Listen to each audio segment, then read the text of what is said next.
السلام علیکم and good morning دوستو، کیا حال ہے؟ خیریت ہے؟ ٹھیک ٹھاک؟ سر جی، نجم سیٹھی کا نام آپ نے سنا ہے نا؟ اس نے آج تبصرہ کیا ہے ایران، امریکہ اور اسرائیل کی وار پہ۔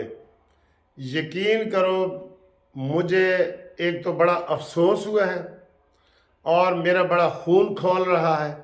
اور یہ اتنا ہی بڑا حملہ کیا ہے نجم سیٹھی نے پاکستان کے اوپر، جتنا بڑا حملہ شیر افضل لکی مروت نے سعودی عرب کے دورے کا کیا ہے نا، یہ اس سے بھی بڑا حملہ ہے۔ تو میں ذرا اپنے آپ کو تھوڑا کول کرنے کے لیے، ٹھنڈا کرنے کے لیے پہلے ذرا دو باتیں اور کرتا ہوں کہ جناب عمران ملا نیازی صاحب کے بھانجے احسان نیازی اور عباد فروق کے متعلق خبریں آ رہی ہیں میڈیا میں بہت زیادہ کہ وہ جی گم ہو گئے۔ اور گم کیسے ہوئے ہیں کہ وہ جی فوج کی نگرانی میں تھے، ان کے اوپر ایف آئی آر ہو رہی تھی۔ عباد فروق نے ظلم و ستم سے تنگ آ کے خودکشی کرنے کی کوشش کی، اور یہ اب ان دونوں کا پتہ نہیں چل رہا کہ وہ کہاں ہیں۔ یہ بظاہر بالکل پروپیگنڈا لگ رہا ہے، جیسے عمرانی قوتیں پروپیگنڈا کرتی ہیں، جیسے اب وہ کہہ رہے ہیں کہ بشرا بی بی مرنے والی ہے، وہ ٹھیک ہے، اور وہ اس کو عمران خان کیش کرانا چاہتا ہے کہ بشرا بی بی مرنے والی ہے تو اس کو میں کیش کراؤں۔ میرا خیال ہے اس کے ذہن میں شاید کوئی بے نظیر زرداری کی حوالے سے کوئی چیز ہوگی۔ یہ اندر کی باتیں ہیں نا، تو بہرحال ایک تشویش والی بات ہے، چونکہ بات زیادہ پھیل چکی ہے، اس لیے میں کہہ رہا ہوں کہ فوج جن کی نگرانی میں یہ دونوں بندے ہیں وہ فوراً اس کی تائید یا تردید کر دیں کہ احسان نیازی کہاں ہے اور عباد فروق کہاں ہے، تاکہ وہ دودھ کا دودھ اور پانی کا پانی ہو جائے۔ ان کو کلیئر ہونا چاہیے، کیونکہ ہم اندھیرے میں ٹامک ٹوئیاں ماریں گے تو ہمیں اس کا کوئی فائدہ نہیں ہوگا، بات اور بگڑتی جائے گی۔ بہرحال چونکہ بہت زیادہ میڈیا میں یہ بات آ گئی ہے، اب فوج کے ترجمان کو بتا دینا چاہیے کہ وہ ہماری کسٹڈی میں زندہ سلامت موجود ہیں۔ پہلی تو یہ بات ہے، ٹھیک ہے۔ دوسری بات چھوٹی سی جو کرنا چاہ رہا ہوں وہ یہ ہے کہ ضمنی الیکشن کل ہو رہا ہے۔ 16 ایم پی اے کی 16 جو صوبائی سیٹیں ہیں اور 5 ایم این اے کی سیٹیں ہیں، تو اس میں سے میں آپ کو یہ بتاؤں کہ اس میں سے 10 سیٹیں کم از کم نون لیگ کو ایم پی اے کی جیتنی چاہیے، یہ ذرا ذہن میں رکھ لیں، 10۔ اور کم از کم جو ہے وہ 2 ایم این اے کی، ایک قصور کی ہے اور ایک لاہور کی ہے، تین ایم این اے کی جیتنی چاہیے، لیکن چلے میں 2 کر دیتا ہوں۔ 2 ایم این اے کی جیتے نون لیگ اور 10 جو ہے وہ صوبائی سیٹیں جیتے، تو پھر ہم سمجھیں گے کہ انہوں نے کام کیا ہے، لیکن ان کا کام ہمیں کہیں نظر نہیں آ رہا۔ سب سے زیادہ ضرورت سی لاہور میں، جہاں 5-6 سیٹوں پہ الیکشن ہو رہے ہیں اور ایک قومی پہ ہو رہے ہیں اور ساتھ قصور بالکل ساتھ ہے، یہاں تو بڑے جلسے کی ضرورت تھی لیکن انہوں نے سائن نہیں کیا۔ ہوں سا تو کو ہور کیا دسوں، انہوں نے نہیں کیا، ٹھیک ہے نا۔ وہ بلاول کہتا ہے نا، گھنسوں ڈیسوں سندھ نہ ڈیسوں، تو انہوں نے کوئی گھنسوں کوئی سیٹ نہ گھنسوں والا مسئلہ ان کا پڑا ہوا ہے، انہوں نے کوئی نہیں کیا۔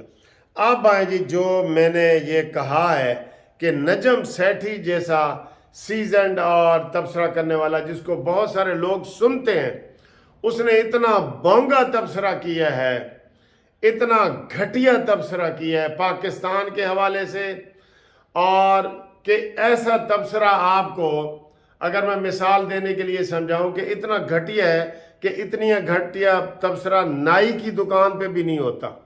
نائی کی دکان پہ بیٹھے ہوتے ہیں نا، ہاں بھائی سنا بھائی کی حال ہے، یہ او یار اینجے، تو وہ وہاں بھی تبصرہ بہتر ہو جاتا ہے جتنا سارا ڈرامہ بنا کے انہوں نے کیا ہے۔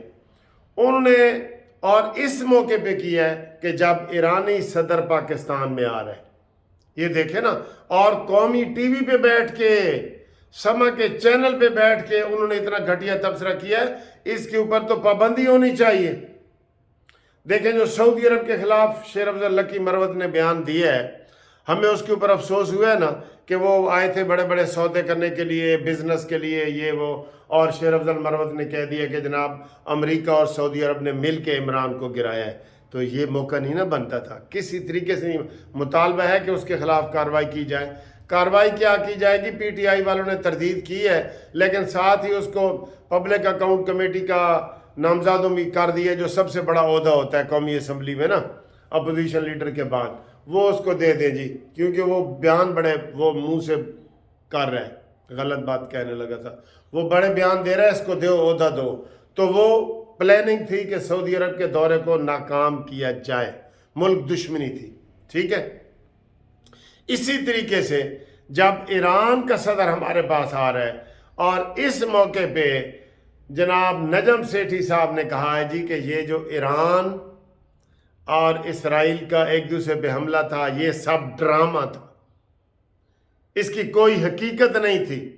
وہ شروع ہوئے حماس سے کہ اسرائیل چاہتا ہے کہ حماس ہمارے اوپر حملہ کرے، ساری سٹوری اس نے اپنی طرف سے بنا دی، ایسے گاؤں میں جیسے بیٹھ کے بناتے ہیں نا نائی کی دکان پہ، ویسے ہی بنا دی کہ حماس، اسرائیل چاہتا تھا کہ حماس ہمارے اوپر حملہ کرے اور پھر ہم اس کو ختم کریں۔ اور یہ اب بتا رہے ہیں جب یہ سارا رزلٹ اس کے سامنے ہے نا، رزلٹ دیکھ کے تبصرہ کر رہے ہیں۔ اچھا جی، بڑا آ گیا تبصرہ کرنے والا نجم سیٹھی، بہت بڑا تبصرہ جی کیا اس نے۔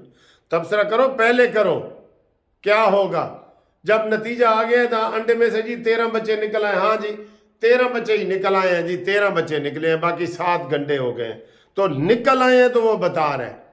اچھا جی، حماس نے کہا جی اسرائیل نے کہا جی حماس ہمارے اوپر حملہ کرے گا، پھر ہم اس کو ختم کریں گے، ٹھیک ہے۔ اس کے بعد انہوں نے کہا جی کہ یہ پورا مقصد پورا نہیں ہو سکا، حماس نے بڑی ریزسٹنس دکھائی، یہ وہ کر کے پھر انہوں نے کہا جی کہ اب ہم اسرائیل نے کہا جی ہم ایران کو ختم کرتے ہیں۔ انہوں نے دمشق میں ان کی ایمبیسی پہ حملہ کر دیا، اور اب ایران نے کہا جی کہ اسی ہن اسی کی کریے، اسی بھی تو کوئی ڈرامہ کرنا ہے نا، یہ لفظ اس نے استعمال کیا۔ تو ایران نے جی باقاعدہ پہلے 1 ہفتہ پہلے امریکہ کو اطلاع کی ہے کہ میں ڈرون حملے کروں گا، جارڈن کو اطلاع کی ہے کہ میں ڈرون حملے کروں گا، اسرائیل کو اطلاع کی ہے کہ میں ڈرون حملے کروں گا، دنیا کو دکھانے کے لیے آپ آگے سے اس کو جو ہے نا وہ قابو کر لینا، کنٹرول کر لینا، شوٹ آؤٹ کر لینا، یہ وہ۔ یہ ایران نے جی امریکہ کو بتا کے 1 ہفتہ پہلے کہ بھائی جان میں حملہ کرنے لگا ہوں، ذرا برا نہ منانا، میں نے دنیا کو ذرا دکھانا ہے، حملہ کرنے لگا ہوں، اور آپ آگے سے روک لینا، کیچ کر لینا، میں ذرا ایزی بال مارنے لگا ہوں، آپ آگے سے کیچ کر لینا۔ یہ تبصرہ جی اس نے کیا ہے، اور اس لیے اس نے جی 320 فائر کیے، جو ایک بھی نشانے پہ نہیں لگا، اور وہ ہنس رہے تھے جناب، ایران بھی ہنس رہا تھا اور وہ بھی ہنس رہا تھا۔ یہ فرینڈلی وار تھی کہ میں کیچ دوں گا، آپ وہ باؤنڈری کے پاس کھڑے ہو جائیں، وہاں آپ کیچ کر لینا۔ تو وہ جی جارڈن نے کچھ کیچ، تو جی کیچ ہم کرتے جائیں گے، اور یہ ڈرامہ کیا انہوں نے سارا، ایران نے ڈرامہ کیا ہے، سب امریکہ کو بھی بتا دیا تھا، اسرائیل کو بھی بتا دیا تھا کہ بھائی جان ہم حملہ کرنے والے ہیں، ذرا کیچ کر لینا تاکہ آپ کا نقصان نہ ہو۔ اتنا بڑا الزام ایران کے اوپر لگا دیا نجم سیٹھی صاحب آپ نے، ایسے ہی بچوں کی طرح کہانی بنا دی آپ نے، جیسے بچوں کو فلبدی کہانی سنا رہے ہوتے، وہ کہانی آپ نے سنا دی ہے۔ اور پھر آپ نے یہ بھی کہا ہے کہ جی اسرائیل نے بھی جناب وہ ایسے 2 حملے کیے ہیں جو ایران کہہ رہا ہے ہم نے دیکھے نہیں ہیں، اور اسرائیل کہہ رہا ہے ہم نے کیے ہیں، اور یہ ہے وہ ہے، اور اب امریکہ اور یہ سارے خوش ہیں اور فلانا۔ جی بالکل بوگس تبصرہ کیا ہے ایران، 1 گھنٹے کا تبصرہ کیا انہوں نے، بالکل بوگس تبصرہ کیا ہے، ایران کو بدنام کرنے کی کوشش کی ہے، اور پاکستان اور ایران کے تعلقات خراب کرنے کی کوشش کی ہے۔ بالکل یہ ویسا ہی حملہ ہے جیسے پی ٹی آئی نے سعودی عرب کے اوپر حملہ کر کے پاکستان کے تعلقات خراب کرنے کی کوشش کی ہے۔ نجم سیٹھی نے ایران کے اوپر تبصرہ کر کے ایران اور پاکستان کے تعلقات کو خراب کرنے کی کوشش کی ہے، اور وہ بھی نیشنل ٹی وی پہ بیٹھ کے۔ لکی شرفزل مروت نے تو کہا تھا نا، اپنی کو پریس کانفرنس کی یا بیان دیا تھا، یہ قومی ٹی وی پہ بیٹھا ہے، اور وہ بھی سما پہ، جس کا سما آپ کو پتہ ہے کس کا ہے، علیم خان وغیرہ۔ یہ کیوں انہوں نے ایسا کیا ہے، کیوں انہوں نے ایسا کیا ہے؟ اس کا ایکشن لینا چاہیے۔ یہ بہت بری خبر نجم سیٹھی نے دی ہے کہ جناب یہ سارا ڈرامہ تھا ایران کا۔ ایران ایسا نہیں ہے ملک کہ وہ ڈرامے کرے، کہ وہ اسرائیل کو بتائے کہ بھائی جان میں حملہ کرنے والا ہوں، تم روک لینا۔ اس کو حملے کی ضرورت کیا تھی ایسا ڈرامہ کرنے کی؟ وہ ڈرامہ کیوں کرے گا؟ وہ صحیح ایک اس نے حملہ کیا ہے فلسطینیوں کے حق میں، اور ہماری تو پاکستان کی تو کوئی پالیسی نہیں ہے اس حوالے سے کہ وہ کوئی اس طرح کا کرے، لیکن اس کے اوپر ایکشن لیں کہ نجم سیٹھی نے یہ بیان کیوں دیا ہے، اور شیر افضل مروت کے خلاف بھی قانونی کارروائی کی جائے کہ اس نے سعودی عرب کے ساتھ تعلقات خراب کرنے کی کوشش کیوں کی۔ ٹھیک ہے، ایم آئی رائٹ؟ تبصرہ کریں، کومنٹس کریں، لائک کریں، شیئر کریں، اور دیکھیں کہ یہ نجم سیٹھی نے کیوں یہ ایسی بات کی ہے جبکہ ایران کا صدر ہمارے دورے پہ آ رہا ہے۔